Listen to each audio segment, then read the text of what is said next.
चाची चला ना बबुआ गोली खेले हाथ पकड़ के लेके लगा वही तरह से हम वही तरह तीता ले गायब हो गेला ओकने से कहा जे बबुआ कहां गेलै कहीं ना मिलै छै रे बा। खून से लथपथ 12 साल के बच्चे के शव को देखकर उसकी चाची चीख चिल्ला रही थी कि मेरे भतीजे को मार डाला, लेकिन किसे पता था कि इसी रागिनी देवी ने अपने तड़पते हुए भतीजे के हाथ पैर पकड़कर उसे मारने वाले की मदद की थी। लेकिन आखिर मासूम विक्रम से रागिनी की भला क्या दुश्मनी थी कि उसे मारने के लिए उसने दुश्मन से भी हाथ मिला लिया। अवैध संबंध, जमीनी विवाद और बदले की ये कहानी आपको झकझोर कर रख देगी। ये कहानी है बिहार के मुजफ्फरपुर की। 5 जनवरी को चाची रागिनी ने भतीजे विक्रम को पतंग खरीदने के बहाने घर से 1 किलोमीटर दूर विद्यापति नाम के व्यक्ति के पुराने घर ले जाने की योजना बनाई। वो अपने साथ विक्रम को लेकर चली गई। रागिनी ने अपने शॉल में सब्जी काटने वाला फैसूल भी छिपाया था। मौका देखते ही विद्यापति की मां रागिनी देवी और खुद विद्यापति ने मिलकर नाबालिग विक्रम का गला काट दिया। जब तड़पते हुए विक्रम अपनी चाची से खुद को बचाने की गुहार लगा रहा था तो उसकी बेरहम चाची ने उसे बचाने की बजाय उसके हाथ पैर पकड़ लिए ताकि विद्यापति का परिवार उसे आराम से मौत के घाट उतार पाए। वो विक्रम के पैरों पर बैठ गई ताकि वो उठ ना पाए। विक्रम को मौत के घाट उतारने के बाद विद्यापति ने अपने परिवार और रागिनी को कहा कि तुम सब भाग जाओ, लेकिन रागिनी की प्लानिंग तो कुछ और ही थी।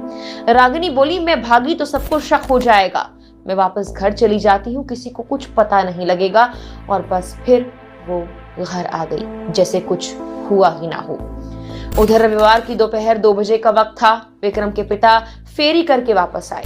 अपनी पत्नी से पूछा, बच्चा कहाँ है? पत्नी बोली, खेलने निकला था लेकिन अब तक लौटा नहीं।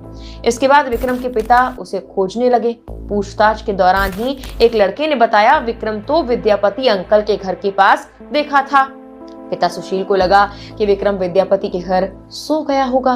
फिर वो तुरंत विद्यापति के घर पहुंचा कि बच्चे को वापस ले आऊं। जहां उसने जो देखा, उसके पैरों तले जमीन खिसक गई, उसका कलेजा कांप गया। खून से लथपथ अपने मासूम बेटे को देखकर उसके पिता का क्या हाल हुआ होगा। वहां बकरी की तरह उसने बताया कि उसके बेटे का गला काटा गया। जमीन पर खून बह रहा था। घर में विद्यापति नहीं था, विद्यापति के अलावा भी कोई नहीं था। आसपास शोर हुआ तो जानकारी मिली कि विद्यापति के पिता प्रहलाद साहब अपनी पत्नी पुनीता देवी के साथ रविवार की दोपहर ही अपने ससुराल हिमिनापुर के ओलीपुर चले गए हैं। घर में सिर्फ खून से लथपथ शव मौजूद था। इसके बाद घटना की जानकारी मिलने के साथ ही चाची रागिनी देवी ने रोना धोना और चीख पुकार कर दी ताकि किसी को उस पर शक न हो। वो नाटक करती रही कि मेरा भतीजा चला गया। विक्रम के पिता सुशील को लगा कि उसके बेटे की हत्या जमीन के विवाद को लेकर की गई। पिता ने पुलिस को बताया, जिसके घर में मेरे बेटे की लाश मिली वो मेरे दादा के भाई का बेटा है। विद्यापति साहा यहाँ रहता है। पहले भी आरोपी ने मेरे भाई को जान से मारने की धमकी दी थी। पूरा विवाद 7 डिसमिल जमीन को लेकर है।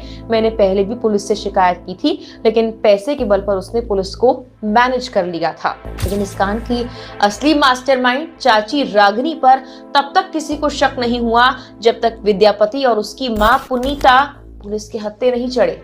औराई थाना की पुलिस ने जब विद्यापति और उसकी मां पुनीता को गिरफ्तार किया तब पूछताछ में विद्यापति ने रागिनी के मास्टरमाइंड होने के बारे में खुलासा कर दिया। पुलिस ने सोमवार को ही रागिनी को उसके घर से गिरफ्तार कर लिया। साथ ही घटना में इस्तेमाल फैसूल भी बरामद कर लिया। लेकिन सवाल अब ये कि रागिनी ने ये सब क्यों किया?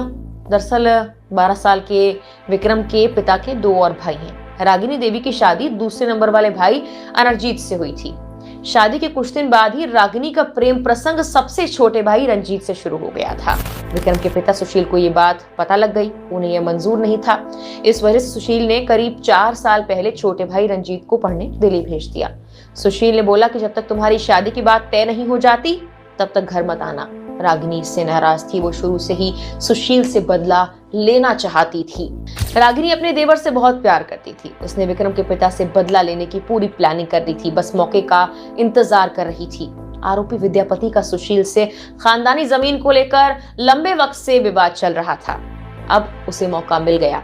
इस बात का फायदा रागिनी ने उठाया। विद्यापति को विक्रम की हत्या करने की बात कही। रागिनी ने कहा कि बच्चे को घर से बाहर वारदात स्थल पर मैं लेकर आ जाऊंगी, तुम बस तैयारी रखो। और फिर बदले के लिए उसने दुश्मन को दोस्त बना लिया, मासूम विक्रम की हत्या करवा डाली।